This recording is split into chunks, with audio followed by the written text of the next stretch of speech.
Alright, hello everyone. I wanted to give you some help on our homework assignment tonight. So here we go. Problem number 1. Fairly straightforward. What is the number that takes this 3 up to a 27?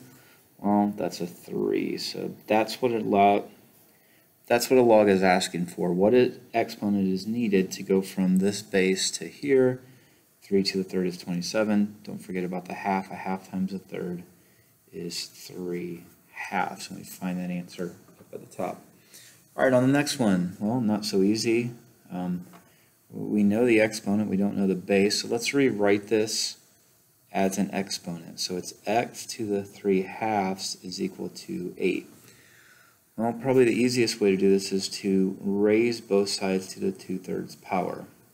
Raising it to the 2/3 power is going to make the exponent on the left equal to just 1, because 3 halves times 2/3 is 6 over 6, which is 1. And over here we have the third root of 8 being squared. And the third root of 8 would be 2, being squared would be a 4. And we have a 4 right there. All right, not a lot going on here, so I'm going to put this x over here just to show you exactly what's going on. It's saying 3 to what power gives you 1? Well, we know the rule that 3 to the 0 power is 1. All right, on the next one, again, let's put this x over here and draw an e. 1/2 raised to the x is equal to 16. Well, the only way we're going to get solve these problems, if we can't do them in our head, is to get the bases the same. And 1/2 is 2 to the negative 1. And 16 is 2 to the 4. So now they're both base 2. Let me multiply these up here. And now I have same bases. So same bases means same exponents. Divide by -1, x is -4. All right, going down. Well, one of the easiest log rules is to know that if you have a log of anything, you can bring the exponent down. So I can bring a 3. And if we have ln, which means a natural log, it just means a base of an e. So now we brought the 3 down. I rewrote this just in this form, which might be a little bit more easy for us to see. And now we have a base e. What exponent takes e and brings it to e? Well, that's just a 1. So this left side is just 3 times 1, which is 3, and 5x divided by 5, 3/5. Fairly straightforward here. Just draw your e. 3 to the 2nd power equals 2x minus 1. Now we have a simple equation to solve. X is equal to 5. All right, going here, we have a log of a negative number. Now that should be a red flag right here. Let's see what happens here. This is base 10, so we have base 10 with an exponent of 2x is equal to -1. And you can't do this. You can't go from a positive base to a negative number. So this is no solution. No exponent is going to change a positive number into a negative number because an exponent is just repeated multiplication. All right, here, well, what's the base? 10. So we have 10 to the 8th is equal to x. Just draw that e. Well, 10 to the 8th is a 1 with 8 zeros. 3, 4, 5, 6, 7, 8. Go back, put your commas in. Right there.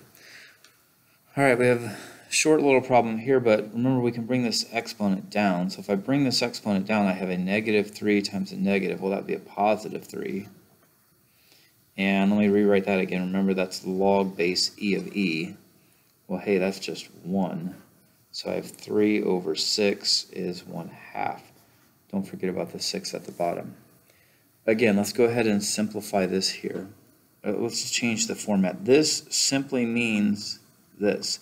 It is the exact same way, exact same problem. Just sometimes a lot of the problems we do involve this base, so it's just a shorthand notation to write this, but we can write it like this. So we have e to the 1st equals x minus 3, and then e to the 1st is just e. Add this over here, we have e plus 3 is equal to x. Now that's an exact answer, because remember, e is about 2.71 plus 3. So it's about 5.71, but we're not dealing with decimals here. So this is just another number like pi. You have pi being about 3.14. You have e being about 2.71. Important numbers in math, different reasons for both, different ways to use both, different ways to come up with both. All right, here we have 3 to the 3.5 is equal to x. Well, if you had a calculator, you'd punch it in and be done, but we're going to do it a little bit, we're going to do it without a calculator, so let's see here. That is 7/2, correct? Because 3/5 is 3.5, or 3.5 is 7.5. And so what this means is I have the second root of 3 raised 7 times. Well, the second root of 3 is a square root, so square root, square root, square root, square root, square root, 1, 2, 3, 4, 5, 6, 7 equals x. That's what that problem says. You take the square root 7 times. Well, the square root of 3 times square root of 3 is square root of 9, which is 3, 3, 3 with 1 left over. 3 times 3 times 3 is 27. Root 3 is x. And the last problem, well, one way to do this is to see that this is multiplying, right? 27 times root 3. So why don't we write it separately with the log rule that allows us to divide it up by addition? Multiplication can be switched to addition in logs. All right, well, this one is 3, and what takes 3 to a root 3? Well, that is the half power. 3 to the half power is square root of 3. They are identical. They mean the same thing. And it's because of this. It's the same logic here. We take the second root of 3 to the first power. Well, that's the same thing. So we have 3 plus a half, 3.5, or most likely you're going to see it as 7/2. All right, hope this helps with your homework.